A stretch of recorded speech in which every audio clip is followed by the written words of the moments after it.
C'est avec les films, il y a toujours un accident qui va se produire. Alors, nous allons prier ce matin, mettre tout ça dans les mains du Seigneur. Seigneur, voilà, nous sommes là. Et je confesse, Seigneur, d'abord devant toi que nul homme a la puissance de prêcher, de parler sans ton Esprit Saint. Seigneur, si seulement ce sont que des vaines paroles, des paroles pour apaiser, pour plaire aux gens. Et nous voulons ce matin que tu nous parles dans notre cœur par rapport à ta parole, par rapport à ton Esprit Saint. Fais un œuvre en nous pour comprendre qu'est-ce qu'est la vérité de ta parole.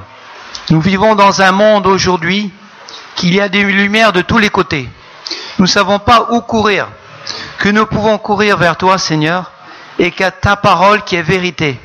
Dans un monde instable, dans un monde où on ne sait plus où aller, Seigneur, que nous pouvons venir à toi, la seule vérité. Tu as dit, je suis le chemin. Seigneur, tu sais, toi, le chemin pour rentrer dans le royaume de Dieu. Ce n'est pas une église, ce n'est pas un rite religieux, ce n'est pas des prières, ce n'est pas des actes d'œuvre, mais c'est Seigneur Jésus-Christ, c'est seulement toi. C'est toi la vérité, c'est toi le chemin, c'est toi qui nous donnes la vie éternelle à tous ceux qui le demandent. Seigneur, aide-nous à travers ta parole dans cet instant. Nous prions pour ceux qui sont malades dans notre petite communauté, pour ceux qui se sentent pas bien, Seigneur, que tu puisses les guérir, les encourager leur esprit à l'intérieur de eux-mêmes. Et pour nous, ce matin, qui sont affligés, fatigués, que nous pouvons comprendre que tu as dit dans ta parole, venez à moi, tous ceux qui sont fatigués, chargés, je vous donnerai du repos. Seigneur, le repos ne se trouve qu'en toi. Le salut ne se trouve qu'en toi. La bénédiction de notre vie se trouve qu'en toi. Aide-nous, Seigneur, et que tu nous aides par ta grâce dans cet instant, au nom de Jésus-Christ. Amen. Encore une fois, merci pour être ici ce matin. Si vous pouvez prendre votre Bible et tourner dans Matthieu chapitre 13.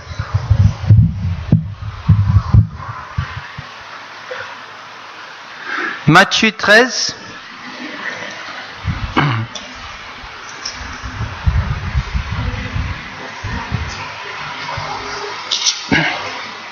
Si vous n'avez pas une Bible, peut-être quelqu'un a une Bible à côté de vous, ou quelqu'un peut vous prêter une Bible. Pourquoi la Bible est si importante? Parce que c'est le cheminement pour connaître Dieu. Dieu ne s'est pas révélé entièrement à nous, parce que ce serait impossible. Mais il nous a fait une révélation dans sa parole, la parole de Dieu, qui est 66 livres, dans le temps des milliers d'années que ça leur a pris, pour nous expliquer comment il est et qu'est-ce qu'il veut de notre part. C'est pour ça qu'on se fie à la parole de Dieu et non pas aux hommes. C'est pour ça que ce matin, je vous demandais d'ouvrir la Bible pour voir ce que Dieu vous dit. Ce n'est pas ce qu'un homme dit, mais ce que Dieu dit. Nous, on peut se tromper. On peut faire une erreur. Mais gloire à Dieu, Dieu ne fait jamais des erreurs. C'est écrit en noir et en blanc pour nous de la lire. C'est écrit, on peut la lire, on peut la ramener chez nous ce soir. Vous pouvez ouvrir la Bible et regarder pour vous-même ce que Dieu veut vous dire. C'est une lettre d'amour. Je ne sais pas pour vous, mais moi, quand j'étais à l'école biblique, j'avais 19 ans. Azol, elle avait... j'avais 18 ans, elle avait 16 ans. Et elle m'écrivait des lettres. Il n'y avait pas d'email. Je sais que c'est difficile. Je sais que pour vous, c'est juste après l'arche de Noé. Il n'y avait pas de mail. Il n'y avait pas de texte. Il n'y avait pas de mobile. C'était les lettres. Il fallait écrire des lettres. Ça prenait 3-4 jours à arriver à l'autre. Et je me rappelle quand je recevais les lettres de ma femme Azol, je les lisais attentivement. Pas une seule fois, mais 2 fois, 3 fois, 4 fois. Ah, je sentais les pages. Quelle odeur ça avait, tu vois. C'était important parce que je l'aimais. Et véritablement, moi je peux te dire à quel niveau tu aimes Dieu par rapport à sa lettre d'amour pour toi. Si la dernière fois que tu as lu la Bible c'était dimanche dernier, ça te montre quel point tu aimes ton Dieu. Parce que quand tu adores ton Dieu, quand tu chéris ton Dieu, c'est pas les réunions. Les réunions c'est super, mais c'est sa parole que tu as envie. C'est ça que tu recherches.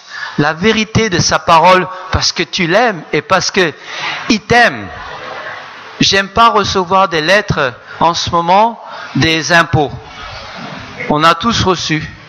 Et quand on reçoit une lettre des impôts, du truc de ici la Calédonie, tu es un peu froid. Tu n'ouvres pas la lettre, super, tu la mets en dessous à un autre endroit. Et tu penses, je vais attaquer cette lettre. Bon, c'est le bon moment, tu t'assois dans ton bureau, tu ouvres la lettre, parce que eux, ils t'aiment pas. Ils n'ont pas une relation d'amour avec toi. Peut-être, toi, tu aimes les impôts, peut-être il y a des gens comme ça dans le monde qui aiment les impôts. Ils ont hâte d'ouvrir des lettres. Mais pour moi, il n'y a pas cette relation. La relation d'ouvrir la lettre, c'est par rapport à ton amour l'un pour l'autre. Dieu, il t'aime. Vraiment avec un cœur incroyable. Il t'adore. Il te chérit. Il a envoyé son Fils pour toi, pour mourir à ta place. C'est ça à quel point Dieu t'aime. Il t'a écrit une lettre d'amour. Et c'est pour ça que nous, si on aime Dieu, on est impatient de lire cette lettre et de la relire et de la relire. Des fois, on me dit souvent, parfois les pasteurs racontent la même chose. C'est parce que peut-être on n'a pas encore compris la première chose. Il y a un jeune pasteur qui est venu, il a commencé à parler sur Jean 3,16 en première prédication, super.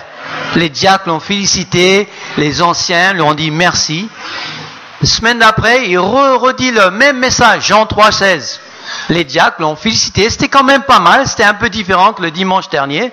Troisième dimanche, Jean 3,16. Alors les diacres, ils font une réunion d'urgence avec le conseil d'église. Ça fait 3 fois que vous prêchez Jean 3,16. Pourquoi? Le pasteur a dit, jusqu'au moment où vous avez compris, je vais redire le même message. Et c'est ça. Est-ce que vous avez jamais entendu maman? Combien de fois maman elle répète la même chose? 1 fois? 2 fois? Le petit garçon dit non. 4 fois? 10 fois? Beaucoup de fois. Nous, on ne peut que dire ce que Dieu a mis sur notre cœur. Et dans sa parole, ce sont des instructions répétitives. 66 livres qui se répètent, c'est comme une maille. Et ils disent tous cette chose. Dieu t'aime. Il a envoyé son Fils pour toi. Mais il veut que tu comprends que tu ne peux pas, que c'est lui la seule solution.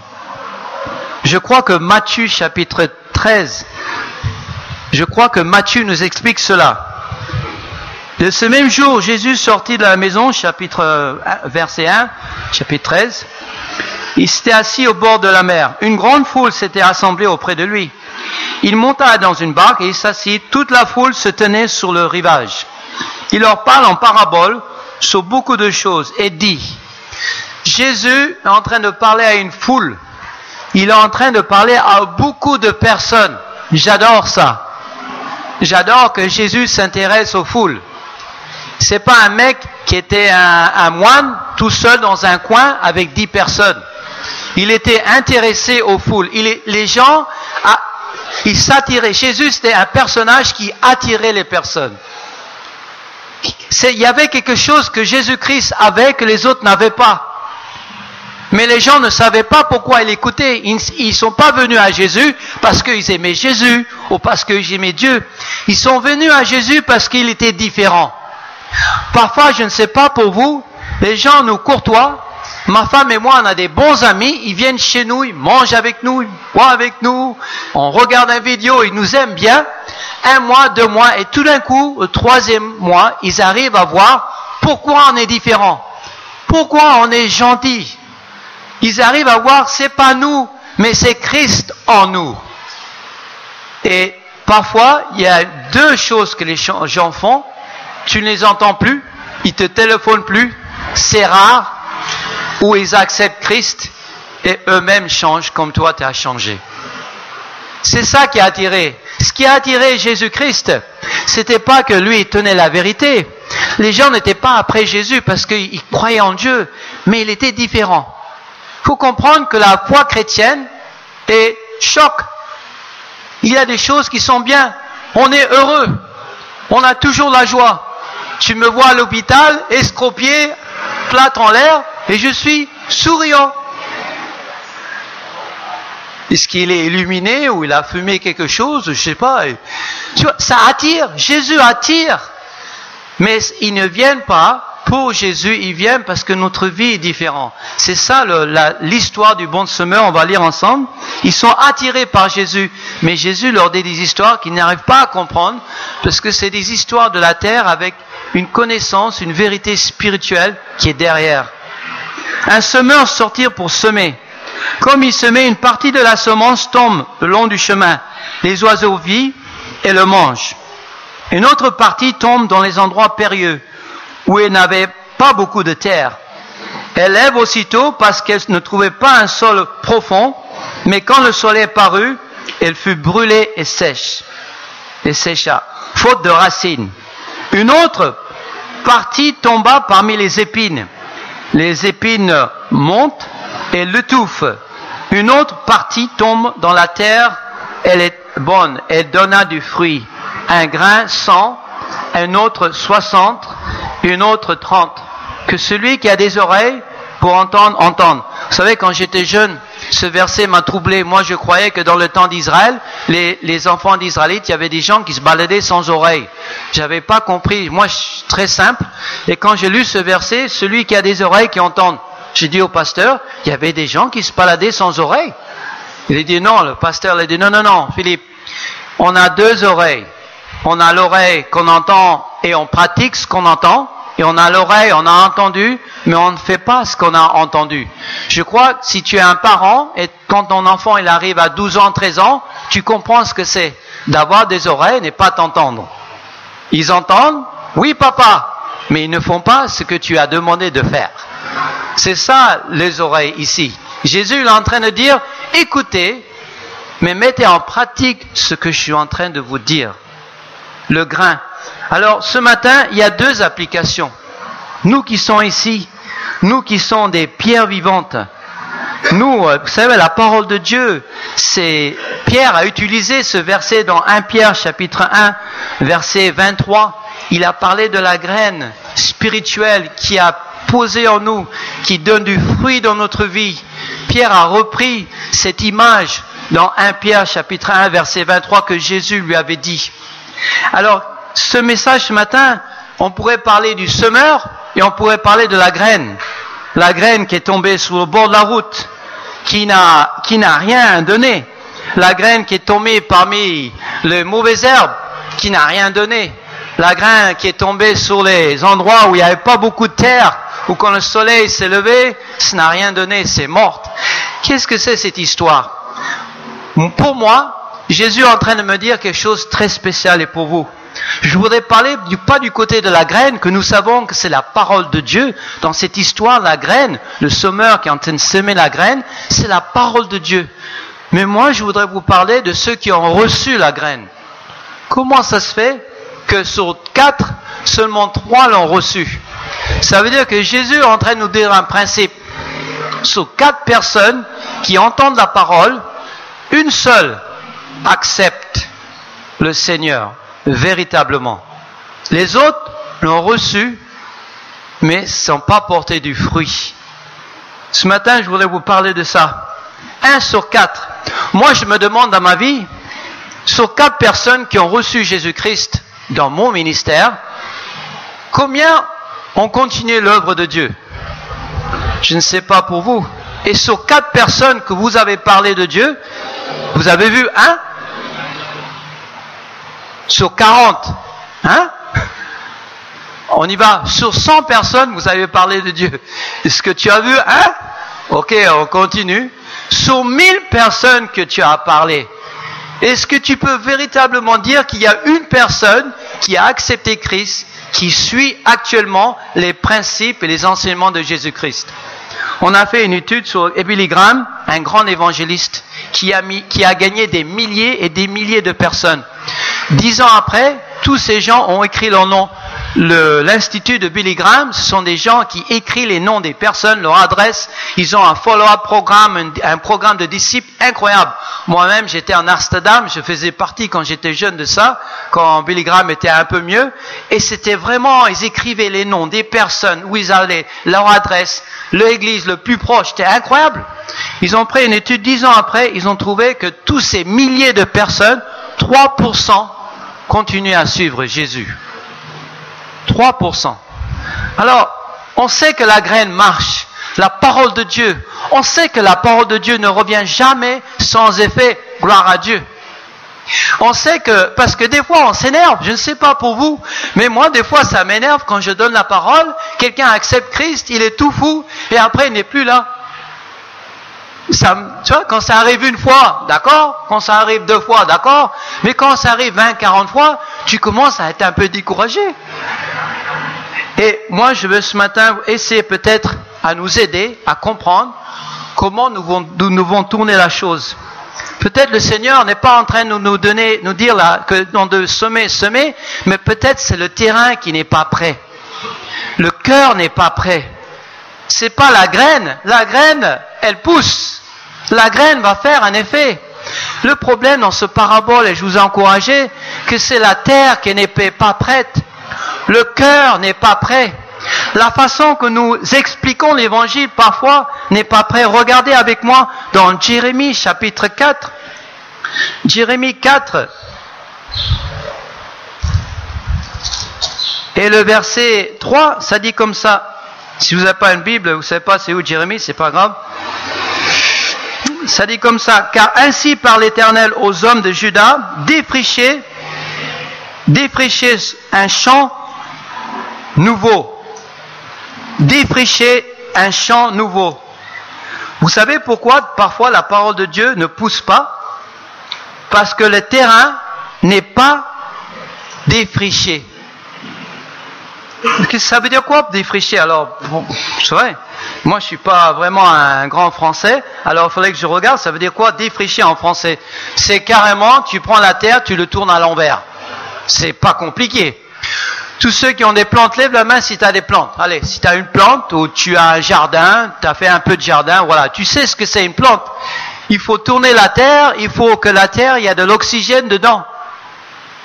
Tu ne peux pas mettre une graine ici sur le coltard ou sur le carrelage. Même la meilleure graine du monde ne va pas pousser sur un carrelage. Parce que le terrain n'est pas prêt. La parole de Dieu est efficace. L'œuvre de Dieu, elle est incroyable pour diviser jusqu'au cœur, jusqu'aux profondeurs, la parole de Dieu, aux profondeurs des os. Elle fait son travail. Mais parfois, nous parlons à des cœurs qui sont des cailloux. C'est du ciment. Le terrain n'est pas prêt. Nous parlons de Jésus à une autre façon. Regardez ce que Hébreux chapitre 4, verset 12. Pasteur Gilles, avait commencé le trimestre avant l'année dernière, Hébreux. Je vous encourage de revenir le mercredi soir, des études profondes dans la parole de Dieu qui va beaucoup vous encourager et vous aider à comprendre la parole de Dieu. Mais dans Hébreux chapitre 4 et verset 12, ça parle, nous allons regarder là sur la parole de Dieu. Je prends le temps avec vous pour regarder, comme ça vous ne pas vous précipiter. Hébreux 4, 12. Parce que si vous arrivez avec moi, j'ai rien compris, ben c'est pas grave, on peut en discuter, je suis là dans la semaine. Car la parole de Dieu est vivante et efficace, plus tranchant qu'une épée quelconque, à 2 tranchants, pénétrant jusqu'au partage l'âme et l'esprit, jointure et moelleux. Elle juge les sentiments et les pensées du cœur. Alors la parole est efficace. Ce n'est pas la parole le problème. Ce n'est pas le semeur. Lui, il est parti. Il sème la parole. Le problème dans ce parabole, c'est que le cœur n'est pas prêt. Le terrain n'est pas prêt. Alors, qu'est-ce que c'est le terrain? Je ne savais pas. Ça, je vole beaucoup. Et en 2 semaines, je repars, on revient. Je crois que quand je vais arriver dans le royaume de Dieu, vous allez avoir une maison, un palais. Moi, j'aurai un avion en or. Je suis pas sûr mais quand on va dans un avion, imaginez, nous partons de Nouméa jusqu'en Australie, Sydney. Et en cours de route, il y a un problème. Le pilote convoque l'hôtesse de l'air, la patronne, celui qui connaît tout. Elle la convoque, elle dit, on a un trou dans le réservoir, on est en train de perdre de l'essence, du mazout. On ne peut pas retourner en Calédonie, c'est trop loin, et on ne peut pas continuer en Australie, c'est trop loin, on va tomber dans l'eau. Alors vas-y, dis à tous les voyageurs, ceux qui sont dans les chaises, dis-leur de mettre des parachutes. Dis-leur de mettre un parachute parce que on risque de ne pas y arriver. Alors l'hôtesse de l'air, elle prend la parole. D'abord, elle met de la musique. Ding, ding, ding, ding, ding. Comme ça, tout le monde est bien. Tout le monde est relax. Je suis en train de parler avec une parabole. Alors, si vous faites la conclusion, c'est bon. Tout le monde est relax. Avec une voix bien douce, elle dit, Mesdames, Messieurs, je viens juste de venir avec le pilote, juste pour vous dire que nous avons un petit problème technique. Mais il ne faut pas se casser la tête. Ne vous inquiétez pas, vous êtes en sûreté. Nous avons les meilleurs pilotes du monde. Mais on nous a suggéré pour le moment, en ce moment, si vous pouvez enfiler vos parachutes. Bon, il y en a qui vont mettre les parachutes. Mais tu vois, tu as la chaise là et tu as la chaise ici. Quand tu mets le parachute, tu ne peux plus baisser ta table. Et puis c'est pas confortable. Parce que tu es assis comme ça. Tu peux pas t'asseoir comme ça assez longtemps. Alors il y en a qui disent, bon, pas besoin, ils sont en train de blaguer. Qu'est-ce qu'on va faire un parachute à cette hauteur? C'est pas la peine. Il y en a qui vont dire, mais non, mais ça me gêne. Tu vois, tout le monde va commencer à rouspéter, à parler, ils vont pas le faire. Peut-être dans l'avion, en les disant, 3% vont mettre le parachute. Parce que les autres sont pas convaincus. Et l'hôtesse de l'air, calmement, elle vient, sourit, elle voit ceux qui n'ont pas porté. Monsieur, s'il vous plaît, ça dépend de vous, mais c'est à vous, mais si vous voulez, non, j'ai pas envie. L'avion, il commence à tomber. Dernier moment, les gens sautent, les autres crachent dans l'eau, ils tombent dans l'eau, ils sont morts, les requins viennent, ils mangent. 3% sont sauvés. Beaucoup de gens parlent comme ça de Jésus. Viens à Jésus, il t'aime. Il t'aime. Jésus t'aime. Viens à Jésus. Parce que tu auras une meilleure vie en Jésus. Tu vas avoir une belle vie. Tu vas avoir que du bonheur, de la joie. Essaie de dire ça à l'apôtre Paul. Et dis ça à quelqu'un qui a vécu 10 ans en Christ. Alors, depuis qu'il est un chrétien, c'est super. Essaie de porter un parachute dans l'avion. Et essaie de t'asseoir. C'est très inconfortable. Parce que tu te prépares pour sauter. Nous, on est préparés pour le royaume de Dieu. C'est pour ça que la vie est inconfortable. C'est pour ça que je n'arrive jamais à être vraiment installé dans la vie. Parce que je suis un étranger. Je n'appartiens pas de ce monde. Je suis prêt à partir en parachute. Je suis prêt à décoller. Viens à Jésus, parce que si tu viens à Jésus, tu auras plein de fric. Tu vois, si tu donnes ton argent à Jésus, tu auras plein d'argent, tu vas avoir une meilleure maison, une meilleure voiture, même une meilleure femme. Tout ça, Dieu va te bénir. Même tes ignames, même les tarots vont pousser, même tes mangues vont donner. Tu vois, avant, nous, on avait des mangues comme ça. Depuis qu'on est avec Jésus, on a des grosses mangues comme ça. Tu vois, viens à Jésus. Et les gens vont venir. Ils vont venir parce que c'est plus content en Jésus. Ils vont venir parce que la musique est chouette à l'église. Elle est super. Ils vont venir. Ils vont venir parce qu'on a un bon repas. Ils vont venir parce que c'est mieux. Mais ça va pas durer. Parce que c'est la façon que l'hôtesse de l'air, elle a parlé. Maintenant, on a une autre hôtesse. Deuxième hôtesse. Elle arrive, le pilote lui dit, l'avion va cracher, l'avion va tomber, on est foutu. Il faut dire à tous les passagers qu'il faut mettre leur parachute. L'hôtesse de l'air, elle prend l'avion. Mesdames, messieurs, je viens juste parler au pilote. Le réservoir est troué. Nous n'avons aucun espoir d'arriver sain et sauf. L'avion va tomber à n'importe quel moment. Je vous demande, s'il vous plaît, de mettre mon parachute. Tu vas voir, les mecs, ils vont attraper les parachutes. Ils vont se déchirer, ils vont mettre. Pourquoi? Parce que ils sont convaincus qu'il y a quelque chose qui va arriver. Le terrain n'est pas prêt. Parfois, ce n'est pas la graine. Ce n'est pas la parole de Dieu qui n'est pas efficace. Parfois, c'est le terrain qui n'est pas prêt. Parfois, c'est la façon que nous expliquons l'évangile. Beaucoup de gens croient qu'ils sont sauvés et ils vont finir par se réveiller dans l'enfer. Vous êtes méchant, pasteur. Non, je vous dis la vérité. Tous ceux, la Bible dit, c'est pas tous ceux qui ont dit Seigneur, Seigneur qui vont rentrer dans le royaume de Dieu, mais ceux qui ont fait ma volonté. Ce n'est pas tous ceux qui sont dans l'avion qui vont arriver, c'est ceux qui ont le parachute qui vont être sauvés. C'est ceux qui ont Christ dans leur cœur qui vont être sauvés. Vous savez, dans Jean 3, regardez Jean 3 et verset 36 avec moi, ça dit comme ça. Celui qui croit au Fils a la vie éternelle. Celui qui ne croit pas au Fils ne verra point la vie, mais la colère de Dieu demeure sur lui. Écoute bien ces paroles. Comme l'hôtesse de l'air, il y a deux hôtesses. Moi, je ne veux pas être la première hôtesse et vous dire, c'est pas grave, acceptez Jésus, vous êtes bien. Non, on est foutus. Il n'y a aucun espoir pour nous les hommes. Tu peux être religieux, tu peux aller à l'église, tu peux faire des bonnes œuvres pour le reste de ta vie. Tu ne vas pas atteindre le royaume de Dieu. Depuis ta naissance, nous sommes nés dans le péché.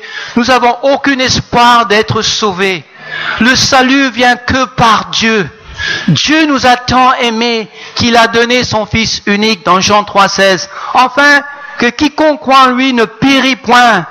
La colère de Dieu demeure sur nous et nous allons périr si on n'accepte pas Jésus-Christ comme sauveur. Ce n'est pas un choix de vie. Ce n'est pas tourner une page. Ouais, avant je buvais tout ça et puis je faisais la fête. Maintenant j'ai reçu Jésus. My life is clean. Tu vois, ma vie est propre. C'est pas ça le salut. C'est pas, bon, tourner une page, je vais essayer, je vais donner d'accord, j'ai donné un coup pour Satan 40 ans, maintenant un coup pour Jésus. C'est pas ça. C'est savoir que je n'ai aucun espoir. Il n'y a aucun espoir pour l'homme ou une femme d'atteindre le royaume de Dieu par la religion, par les bonnes œuvres, par les sentiments, par sa croyance. Il y a une seule façon de rentrer dans le royaume de Dieu, c'est par Jésus-Christ.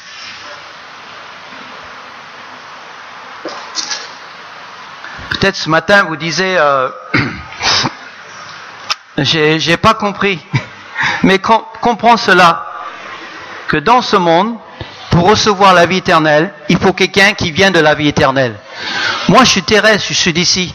Personne de ce monde pourra t'aider à rentrer dans le royaume de Dieu, parce que personne n'est venu du royaume de Dieu, sauf Jésus-Christ. Bahuya n'a jamais dit qu'il est venu du royaume de Dieu, il est né. Bahai. Mohammed n'a jamais dit qu'il est venu du royaume de Dieu. Il avait un père, une mère. Il y a un qui est venu du royaume de Dieu, qui est venu ici, qui a vécu saint, qui est mort, qui est ressuscité dans le mort, entre les morts, et c'est lui qui dit, je tiens dans ma main les clés du royaume de Dieu. Si tu sais que tu es pécheur, si tu sais qu'il n'y a aucun espoir, et si tu me reçois dans ton cœur comme sauveur, je te donne la vie éternelle. C'est un cadeau gratuit.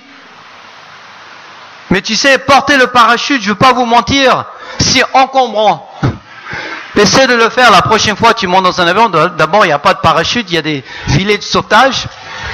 Je ne sais pas, à 20, je sais pas combien, c'est combien, 20 000 mètres pieds?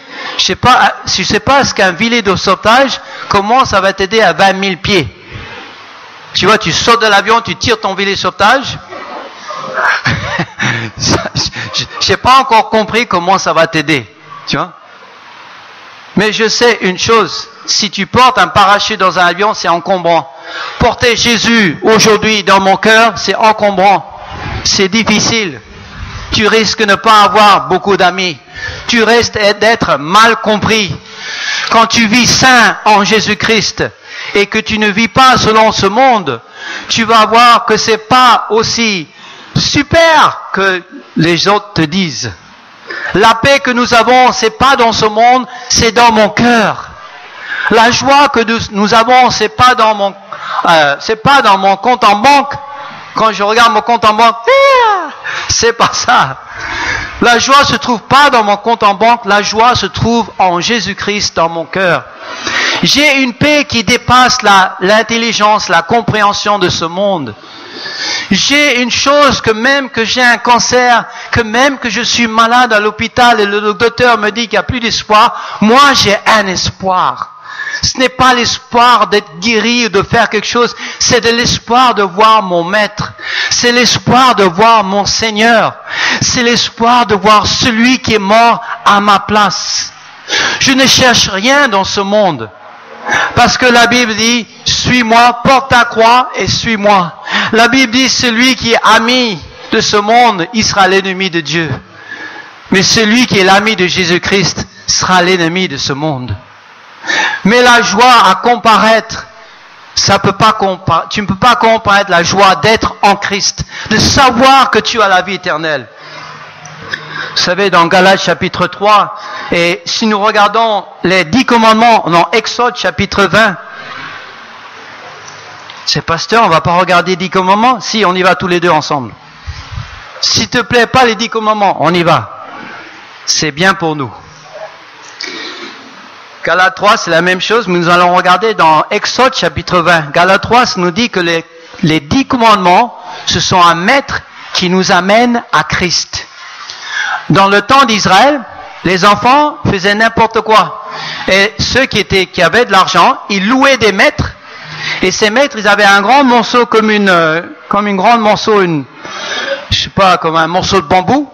Leur travail, c'était assurer que l'enfant fait le cours. Et quand l'enfant il commence à c'était un maître qui lui apprend à garder la ligne, à apprendre tes leçons. Malheureusement, je sais que les profs, imaginez si chaque parent, il envoyait un maître dans le cours et dès que l'enfant il fait une bêtise, il a un maître pour le corriger. Vous serez des profs heureux. Tu vas te réveiller le matin, tu es impatient d'aller à l'école. C'était ça, les 10 commandements nous amènent à Christ. Regardez avec nous, on ne va pas tout lire, hein. Mais ça dit, tu n'auras point d'autre Dieu devant ma face. Tu ne feras point d'image taillée. Verset 6. Jusqu'à la 1000e génération, tu ne prendras point le nom de l'Éternel, ton Dieu, en vain, car l'Éternel ne sera point impuni. Celui qui prend son nom en vain.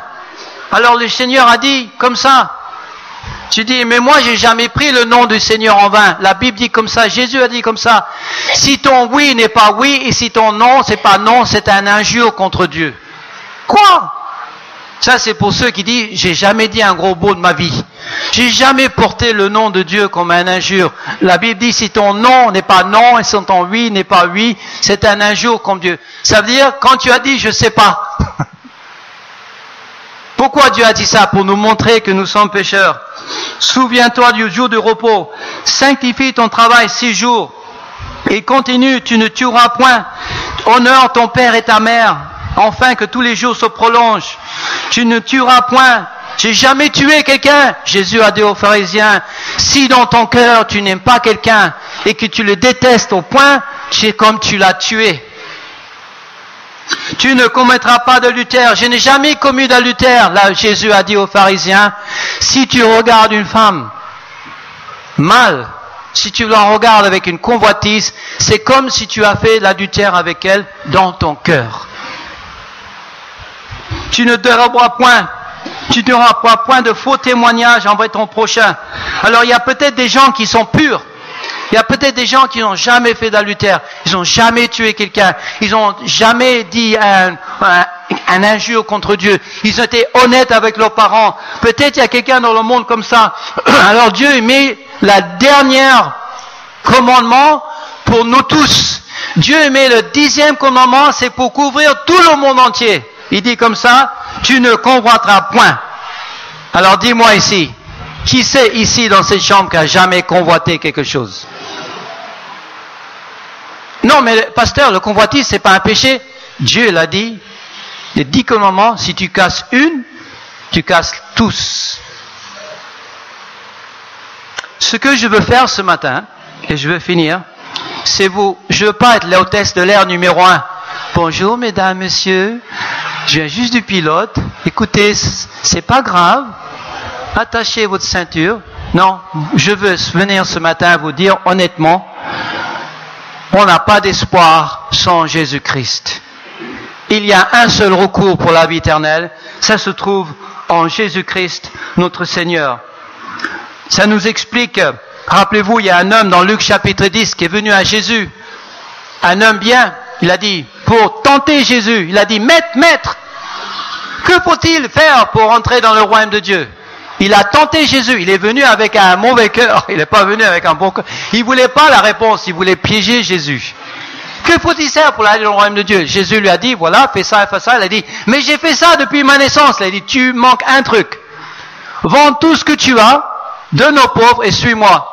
Et le mec, il n'a pas pu répondre. Jésus, il a dit autrement, mets ton parachute parce que cet avion ne va pas arriver à destination A ni B. Ta vie, tu ne peux pas arriver dans le royaume de Dieu, même avec les bonnes œuvres, même en allant à l'église, même avec tes traditions, ton église d'avant, ce n'est pas suffisant. Il faut recevoir Jésus-Christ comme sauveur. Il faut comprendre que tu es un pécheur, que nous sommes pécheurs, que nous avons offensé Dieu par nos actions, par nos vies, et se mettre à genoux devant lui et demander, supplier qu'il nous sauve, qu'il nous donne la vie éternelle. Je vais finir avec cette petite histoire. Il y a un enfant qui est venu, il a vu son papa dans son bureau, grand bureau, et derrière son bureau, il a vu un vase, très, très joli, un petit vase. Puis le papa, il a vu que son fils, il regarde le vase, il a dit, des fils, tu viens souvent dans mon bureau, touche pas ce vase. Je veux jamais que tu touches ce vase, c'est important. Oui papa, oui papa. Ce vase est très important, ne touche pas. Oui papa. Et en partant, il voit que papa le met dans une boîte. Parce que papa, il a vu l'œil du garçon. Tu vois, un petit garçon, tu fais comme une fille, c'est bon, mais un garçon, ah là là, c'est dévoué à faire des bêtises. Tu vois? Il a vu l'œil du petit qui voulait toucher le petit vase. Il l'a mis dans une caisse, bien fermée. Le petit garçon, il va au magasin avec sa mère, il balade, et il voit dans un magasin de troc, il voit le petit vase. 350 francs. Mais il a dit, mais papa, il m'a menti. C'est pas cher. Ça vaut rien, ce truc-là. Alors il va dans le bureau, il a dit, mais pourquoi papa, il s'intéresse? Il doit avoir un truc dedans. C'est ça. Papa, il a quelque chose, des bonbons, un truc, je sais pas. Il doit avoir quelque chose dedans. Alors il cherche partout, il trouve la boîte de papa, il met sa main dedans, il regarde à l'envers, qu'est-ce qu'il y a dedans, il entend la voiture du papa. Et tu sais, quand tu entends la voiture de papa arriver et tu fais une bêtise, qu'est-ce que tu fais? Lâche tout. Il a lâché tout, en lâchant, il a cassé le petit vase, il l'a remis dans la boîte, parti, il est remis. Juste à ce moment, papa, il vient. Il a attrapé son fils, il l'a mis sur ses genoux, il a regardé le vase tout écrasé, il a dit, fils, qu'est-ce que tu as fait? Il a dit, papa, c'est pas grave. J'étais aux commissions avec maman et j'ai vu des vases exactement comme ça, 350 francs. C'est pas cher, on va acheter. Des fils. Tu sais, papa, il travaille avec l'art. Papa, il travaille avec une grande entreprise, il s'occupe des arts. Et j'étais en train d'étudier ce vase. Il vaut 38 millions. J'étais en train d'étudier ce vase. Tu es venu, je l'ai mis dans la boîte. Maintenant, elle est cassée. Ce que tu as revu, c'était une réplique de ces vases chinois. Mais ce vase, mon fils, tu sais ce que je dois faire? Je vais vendre la maison. Je vais vendre ma voiture. Maintenant, je dois vendre tout ce que j'ai pour rembourser cette dette énorme. Jésus a remboursé ta dette. Jésus a payé ta dette. Il n'est pas en colère avec toi. Notre Dieu ne te fait pas une fessée parce que tu as cassé ou tu as péché contre lui. Notre Dieu nous a donné les 10 commandements pour nous montrer à quel point nous avons brisé la loi de Dieu. Et Dieu nous dit, malgré que tu as brisé ma loi, j'ai donné mon fils pour payer pour tes dettes. J'ai payé pour toi. Maintenant, viens et accepte ce pardon. Prions ce matin le Seigneur. Seigneur, je voudrais encore une fois te s'humilier devant toi et te demander, Seigneur, de faire un travail dans notre cœur. Parce que, Seigneur, nous sommes tous pécheurs, pécheresses devant toi. Mais Seigneur, des fois, on entend ton évangile prêché comme si c'est un bonbon, comme si Jésus-Christ est un manège qu'on peut monter dedans, ça nous donne la joie, on est heureux, on peut chanter. Mais c'est pas ça, Seigneur. Tu es venu ici-bas sur terre parce que nous allons périr. Nous allons passer l'éternité dans l'enfer. Pas parce que nous avons fait quelque chose qui est mauvais, mais parce que nous sommes nés dans le péché. Nous avons offensé ta loi. Mais malgré tout cela, Seigneur, notre Dieu, tu as envoyé ton Fils unique pour mourir sur la croix, pour payer la dette de nos péchés. Tu as tout dépensé pour nous, Seigneur. Tu as donné ton Fils pour que nous pouvons vivre pour l'éternité. Seigneur, aide-nous ce matin. S'il y a quelqu'un ici ce matin qui ne sait pas s'il va mourir, il ne sait pas qu'il va avoir la vie éternelle. Seigneur, qu'aujourd'hui ils peuvent crier avec des larmes devant toi, avec un cœur brisé et dire, Seigneur, je te demande pardon, je t'ai offensé, je suis un pécheur, je veux recevoir le pardon gratuit en Jésus-Christ. Seigneur, aide-nous, nous, tes enfants qui prêchent la parole, nous qui sommes les semeurs de la graine incroyable, la graine puissante de Dieu. Aide-nous, Seigneur, de préparer ces cœurs.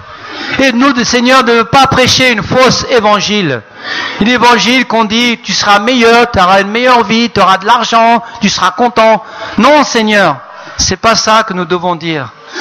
Nous devons expliquer aux gens que nous avons offensé un Dieu pur, un Dieu 3 fois saint. Mais malgré cela, il a donné son Fils pour nous. Malgré que nous étions indignes de sa grâce, il nous a sauvés par Jésus-Christ, son Fils. Il est ressuscité entre les morts pour nous donner la vie éternelle. Oh Seigneur, quelle joie, quel bonheur. C'est vrai que ce monde, c'est compliqué, c'est difficile, on ne se sent pas dans notre peau ici. Nous sommes des étrangers, des pèlerins. Mais quelle gloire un jour d'être avec toi pour toute l'éternité. Tu as payé ma dette que je ne pouvais pas payer. Gloire à toi, Jésus. Amen.